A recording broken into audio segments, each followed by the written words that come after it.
Hello students, welcome to my channel. मैं हूं आपकी प्रज्ञा मैम और आज के वीडियो लेक्चर में हम क्लास 9 हिस्ट्री की चैप्टर 3 का थर्ड पार्ट देखेंगे। नाजिज्म और द राइट्स ऑफ हिटलर का थर्ड पार्ट हम देखने वाले हैं। तो सब फर्स्ट जो पार्ट है उसमें हमने देखा था कि नाजिज्म क्या है, कैसे जो है हेलमुट को नाजिज्म जो है उसके कारण अपने फादर को खोना पड़ता है। उसके बाद हमने बहुत सारी चीज़ें देखा। हमने थोड़ा सा हिटलर का इंट्रोडक्शन देखा था, उसमें हमने ये देखा था कि हिटलर भी एक टाइम पे सुसाइड कर लेता है।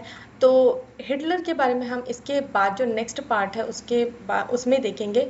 उसके बाद हमने देखा कि कैसे जो है जर्मनी वॉर में हार जाता है, सेकेंड वर्ल्ड वॉर में हार जाता है और उस हार के बाद जो है उसको बहुत सारे इकोनॉमिक क्राइसिस जो है उसका सामना करना पड़ता है। और जो इकोनॉमिक क्राइसिस है वो लोगों में क्या प्रभाव डालता है उसके बारे में अभी हमको देखना है। तो द ईयर्स ऑफ डिप्रेशन से हमको स्टार्ट करना है 1.0। तो यहाँ पे हम देख सकते हैं कुछ लोग जो है लाइन लगाए हुए हैं, ये लाइन लगाए हुए हैं, ये होमलेस लोग हैं, इनके पास कुछ काम नहीं है, पैसे नहीं है, इनके पास घर नहीं है और ये लाइन लगाए हुए हैं नाइट शेल्टर में आश्रय लेने के लिए। तो ये सब स्थिति क्यों आई है? क्योंकि इकोनॉमिक क्राइसिस आ गया। इकोनॉमिक क्राइसिस के कारण जो है लोगों के अंदर डिप्रेशन की भावना आने लगे। डिप्रेशन का मतलब होता है ऐसी स्थिति जब आपको कुछ समझ में नहीं आता है, ऐसी स्थिति जब पूरी मतलब कुछ अच्छा ही नहीं हो रहा है, वो स्थिति हम बोल सकते हैं। तो 1924 से 28 का जो टाइम था उसको कुछ स्टेबल था, लेकिन ये ऐसा था कि जैसे कि हम रेत में घर बनाते हैं और वो कुछ देर बाद टूट जाता है, उसी तरह। ठीक है, तो yet this was built on sand. इसका मतलब ये होता है कि हाँ कुछ समय के लिए था, लेकिन वो बस उसके बाद वो खत्म हो गया। तो German investments and industrial recovery were totally dependent on short term loans largely from the USA. तो जितना भी मतलब इकोनॉमिक क्राइसिस आने के बाद जितने भी जर्मन में इन्वेस्टमेंट्स थे, इंडस्ट्रियल रिकवरी थी, वो किस पे डिपेंडेंट थी? यूएसए में, यूएसए के ऊपर। ठीक है, इसके पहले वाले पार्ट में हमने देखा था।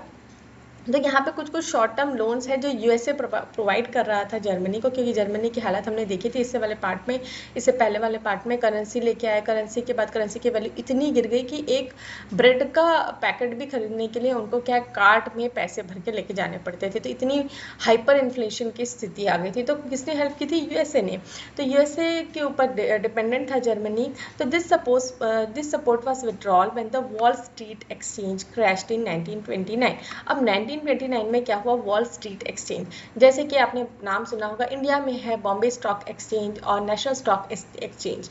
ठीक है, तो ये एक्सचेंज क्या होता है? जहाँ पे शेयर मार्केट की ट्रेडिंग हुआ करती है। जैसे आपने कितने सारे तो एड्स वगैरह आते हैं तो आपने देखा ही होगा, तो आप थोड़ा सा डिटेल में जान सकते हैं। तो स्टॉक एक्सचेंज वो जगह होती है जहाँ पे शेयर्स खरीदी जाती है, कंपनी लिस्टेड होती है और कंपनी के शेयर्स बिकते हैं, लोग खरीदते हैं, तो वो क्या है, उस कंपनी के हिस्सेदार बन जाते हैं।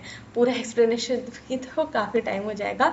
तो यहाँ पे हमको ये जान के चलना है कि ये जो स्ट्रीट एक्सचेंज जहाँ पे शेयर मार्केट की ट्रेडिंग होती है, लोग पैसे इन्वेस्ट करते हैं, तो ये क्या हो गया? क्रैश हो गया। क्रैश मतलब हालत पूरी ख़राब हो गई। हालत पूरी ख़राब हो गई मतलब जो स्टॉक एक्सचेंज है उसकी वैल्यूज़ में मतलब वहाँ पे मार्केट जो है वो डाउन हो गया। Fearing in fall of prices people make frantic efforts to sell their shares. अब भाई जो शेयर्स है उसके दाम गिर रहे हैं। ठीक है, तो गिर रहे हैं, अगर किसी के दाम गिर रहे हैं तो जो लोग हैं वो मतलब एकदम एफर्ट लगा लिए भाई कि अगर रेट और नीचे हो गया तो उनको तो भारी नुकसान हो जाएगा, इसलिए वो क्या है, हड़बड़ी में जो है अपने शेयर्स को जो है बेचने लग गए। On one single day 24 October 13 million shares where sold. अब देखिए एक ही दिन में जब 24 अक्टूबर का टाइम था, 13 मिलियन शेयर्स जो है वो बिक गए, बेच दिए गए। This was the start of economic great economic depression. और ये था वो टाइम जिसे कहा जाता है ग्रेट इकोनॉमिक डिप्रेशन। तो ये जो इकोनॉमिक डिप्रेशन का टाइम था ये सिर्फ और सिर्फ जर्मनी के लिए और यूएसए के लिए नहीं था, ये पूरे वर्ल्ड के लिए था।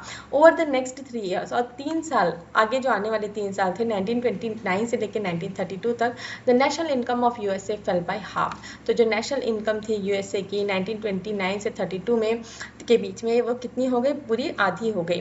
फैक्ट्रीज बंद होने लगे, एक्सपोर्ट्स जो है वो गिरने लग गया, फार्मर्स को भी बहुत ज़्यादा प्रभाव पड़ा इससे। क्यों? क्योंकि मार्केट में मनी नहीं है तो उनके जो सामान है उसको कौन खरीदेगा, उसमें भी मतलब कमी आ जाएगी, इसलिए जो है फार्मर्स को भी काफ़ी हिट हुआ ये चीज़।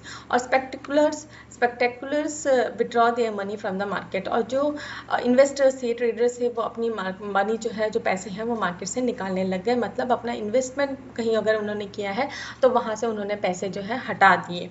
The effect of this recession in US economy bear felled world wide. अब जो यूएस इकोनॉमी में ये जो रिसेशन आया, ठीक है, ये जो बुरी हालत हुई, मार्केट डाउन हो गया, इसका इफेक्ट जो है सिर्फ और सिर्फ यूएस और जर्मनी में नहीं हुआ, जैसे कि मैंने बताया पूरे वर्ल्ड में हुआ।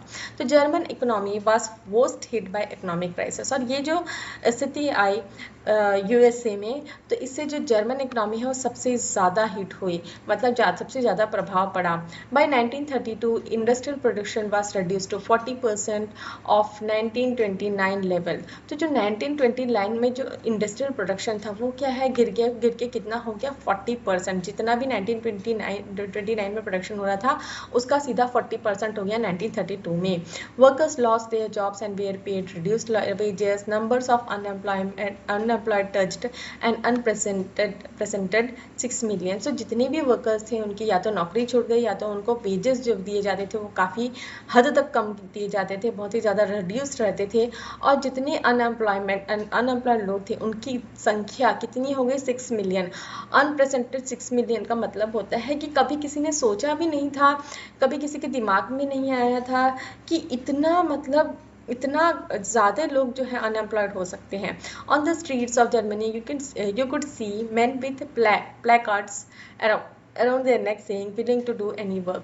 तो जो स्ट्रीट थी जर्मनी, वहाँ पे लोग दिख जाते थे उस समय, जो अपने गले में प्लेकार्ड्स का मतलब होता है, जो आपने देखा होगा नारा वगैरह होता है, तो उसमें उन्होंने ऐसे पकड़ के एक कार्डबोर्ड में कुछ लिखा हुआ रहता है, वैसे ही एक कार्डबोर्ड में लिखा हुआ वो अपने गले में टांगते थे कि willing to do any work, मतलब उनको कोई काम चाहिए, कोई काम दे सकता है क्या। अनएम्प्लॉयड यूथ प्लेड कार्ड्स और simply sat on street corners और desperately queued up at the local unemployment exchange. और जो भी अनएम्प्लॉयड यूथ थे जिनके पास काम नहीं था, वो या तो ऐवे ही कार्ड्स वगैरह खेलते थे, ताश वगैरह खेलते थे, या तो फिर स्ट्रीट के कॉर्नर्स में बैठे रहते थे, गप्पे लड़ाते, या तो फिर डेस्परेटली, मतलब निराशा के साथ क्यू में जो लाइन लगी हुई रहती थी एम्प्लॉयमेंट एक्सचेंज के बाहर, वहाँ पे वो खड़े हुए रहते थे। तो आप सोच सकते हैं कितनी बुरी हालत हुई होगी उस समय। इंडस्ट्रियल प्रोडक्शन 40% कम हो गया है, 6 मिलियन लोग जो है अनएम्प्लॉयड हो गए हैं, लोग गले में मैसेज लेके घूम रहे हैं कि उनको कोई काम की ज़रूरत है, या तो फिर वो खाली बैठे हुए हैं, स्ट्रीट कॉर्नर्स में बैठे हुए गप्पे लड़ा रहे हैं, या तो फिर निराशा के साथ कहीं पे भी एम्प्लॉयमेंट एक्सचेंज है वहाँ पे वो लाइन लगाए हुए हैं। As jobs disappeared you to criminal activities and total despair became common place. तो जैसे जॉब नहीं है तो फिर क्या करेगा यूथ, पैसे चाहिए, खाना चाहिए, तो फिर वो क्रिमिनल एक्टिविटीज़ की तरफ जाने लग जाता है, चोरी डकैती उसमें जाने लग जाता है। और एक पूरा निराशा का समा था जो जर्मनी में है, वो पूरा टोटल डिस्पेयर मतलब होता है निराशाजनक। तो एकदम निराशाजनक माहौल हो गया था जर्मनी में। Economic crisis created deep anxiety and fears in people. The middle class, especially salaried employees and prisoners, saw their savings diminish when the currency lost its value. तो जो इकोनॉमिक क्राइसिस आई थी, इससे जो है लोगों के मन में बहुत ही ज़्यादा भय है ना, बहुत ज़्यादा डर और एकदम दुख, एंग्जाइटी मतलब एकदम दुख का जो माहौल है वो लोगों के अंदर आ गया था। मतलब जो मिडिल क्लास है, सैलरीड एम्प्लॉयज़ है, पेंशनर्स है, उनकी सारी सेविंग्स तक जा चुकी थी, क्योंकि मनी जो है अपनी वैल्यू लॉस कर चुकी थी। Small businessman, self employed and retailers suffered as business got run. तो जितने भी बिजनेसमैन हैं, जो सेल्फ एम्प्लॉयड हैं, रिटेलर्स हैं, जो भी ये लोग हैं, इनका भी बहुत ही ज़्यादा नुकसान हुआ। तो वॉल स्ट्रीट एक्सचेंज के बारे में हमने पहले देखा था, the name of world's biggest stock exchange located in USA. तो यहाँ पे आप देख सकते हैं ये लोग लाइन से सोए हुए हैं, कैसी स्थिति में सोए हुए हैं आप देख सकते हैं। तो इस स्थिति में भी सोने के लिए जब विंटर नाइट्स थी इनको पे करना पड़ता था, ठीक है। Sleeping on line during the great depression, the unemployed could not hope for either wage or shelter. On winter nights when they wanted a shelter over their head, they had to pay to sleep like this. तो उस समय ऐसी स्थिति की थी कि ऐसे सोने के लिए भी पैसे देने पड़ते थे। तो आप खुद इमेजिन करिए कि क्या स्थिति रही होगी लोगों की वहाँ पे। तो these sections of society were filled with proletarianization or an anxiety of being reduced to the rank of worker class or worse still the unemployed. तो यहाँ पे जो सेक्शन, जितनी भी सेक्शन से सोसाइटी थी, इतनी मतलब बुरी स्थिति हो गई थी कि उनको ये लग रहा था कि कहीं उनके जो रैंक्स है वो वर्किंग क्लास जो होते हैं, जो लेबर्स होते हैं, उनके दर्जे में वो ना आ जाए। ठीक है, इस वर्ड का मीनिंग वही होता है, बहुत ही बड़ा वर्ड है। ठीक, और ये मतलब इतनी अनएम्प्लॉयमेंट थी वहाँ पे। Only organise worker could manage to keep their heads above water, but unemployment weakened their bargaining power. तो जो ऑर्गेनाइज्ड वर्कर्स थे, ठीक है, ऑर्गेनाइज्ड वर्कर का मतलब है जो हमेशा से काम करते आ रहे थे।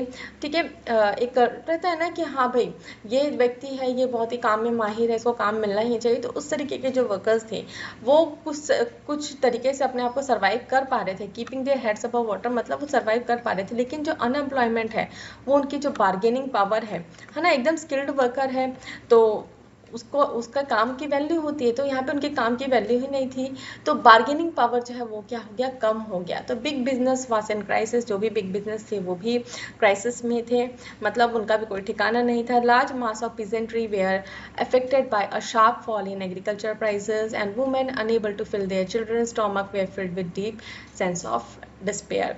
तो भाई जो किसान है वो भी अफेक्ट हुए इससे। ठीक है, एग्रीकल्चर प्राइसेस एकदम लो हो गए और वुमेन्स जो है वो अपने बच्चों का पेट नहीं भर पा रही थी, तो इससे वो क्या है, बहुत ही ज़्यादा दुखी थी। ठीक, तो इसलिए इसे कहा जा रहा है ईयर्स ऑफ डिप्रेशन। तो politically to Weimar republic was fragile, the Weimar constitution has some inherent defects which made it unstable and vulnerable to dictatorship. तो यहाँ पे जो वेबिनार रिपब्लिक जिसके बारे में हमने इससे पहले वाले पार्ट में देखा था, वो भी फ्रेजाइल थी। मतलब फ्रेजाइल मतलब उसका कभी कोई भरोसा ही नहीं है, कभी भी टूट सकती है ना। तो यहाँ पे जो वेबिनार कॉन्स्टिट्यूशन है उसमें पहले से ही काफ़ी सारे डिफेक्ट्स है, इतनी अनस्टेबिलिटी भी थी और यहाँ पे इतनी क्राइसिस भी आ गई। तो मतलब और उनका कोई एक पर्टिकुलर डिक्टेटरशिप भी नहीं था। One was proportional representation, this made achieving a majority by one party a near possible impossible task leading to rule by coalitions. तो यहाँ पे जो पार्टी है उसको एकजुट रखना भी बहुत मुश्किल हो रहा था, छोटे छोटे भाग में बट गई थी और उस बटे हुए भाग के साथ जो है पार्टी कैसे तैसे करके अपना आगे काम करा रही थी। और एक और डिफेक्ट क्या था, आर्टिकल 48। ठीक है, आर्टिकल 48 में ये कहा गया था जो प्रेसिडेंट है उसके पास पावर है कि वो कभी भी इमरजेंसी ले आए, सिविल राइट्स को सस्पेंड कर दे या फिर रूल बाय डिग्री वो अपना ले। तो ये जो 3 रूल्स है प्रेसिडेंट के पास जो पावर्स थे उसके कारण भी काफ़ी मुश्किलें हुई। तो यहाँ पे देखेंगे with in its short life, थोड़े ही टाइम में वेबिनार रिपब्लिक जो है उसमें 20 टाइम, ठीक है, 20 बार डिफरेंट कैबिनेट्स है और वो लेके आ रहे थे। और कैबिनेट्स जो है वो सिर्फ और सिर्फ 239 डेज तक ही टिक पाती थी, उसके बाद जो कैबिनेट है उसको डिसॉल्व करना पड़ता था। और ये जो लिबरल यूज था आर्टिकल 48 उसके कारण भी वेबिनार रिपब्लिक को काफ़ी सारी प्रॉब्लम्स जो है फेस करनी पड़ रही थी। Yet the crisis could not be managed. People lost their confidence in democratic parliamentary system which seems to offer no solution. तो अब लोगों का डेमोक्रेटिक गवर्नमेंट जो है, वेबिनार गवर्नमेंट जो है उसके ऊपर से विश्वास उठ रहा था और लोगों को ये लग रहा था कि भाई अब कोई तो सोल्यूशन निकाले यहाँ से, क्योंकि उन्होंने कोई सोल्यूशन नहीं निकाला है। तो इसलिए लोगों को जो वेबिनार रिपब्लिक है उसके ऊपर से भी विश्वास उठ गया। तो प्रोलिटारिनेशन का मतलब होता है to become impoverished to the level of working class. मतलब आपकी स्थिति जो है इतनी बुरी हो जाने वाली है कि आप वर्किंग क्लास मतलब लेबर क्लास के जितने आ जाए। तो इसके बाद जो है, इसके बाद वाला जो पार्ट है इसमें हम हिटलर्स राइज टू पावर इसके बारे में देखेंगे कि हिटलर कैसे जो है सत्ता में आया, क्या हुआ क्या नहीं हुआ, कैसे उसने सुसाइड कर लिया, वो सारी चीज़ें जो है हम इसके बाद वाले पार्ट में देखेंगे। तो बाद वाला पार्ट तो बहुत ही इंटरेस्टिंग है, तो आगे जो नेक्स्ट वीडियो लेक्चर उसको जरूर देखें। और ये वाला वीडियो लेक्चर अगर आपको समझ में आया तो वीडियो को लाइक शेयर करें, कमेंट करके बताएं कि आपको वीडियो कैसा लगा। और अगर मेरे वीडियोस आपको पसंद आते हैं तो मेरे चैनल को सब्सक्राइब कर लीजिए, बेल नोटिफिकेशन को भी ऑन कर लीजिए ताकि जब भी मैं नए वीडियोस डालूँ तो आपको नोटिफिकेशन मिल सके। Thanks for watching.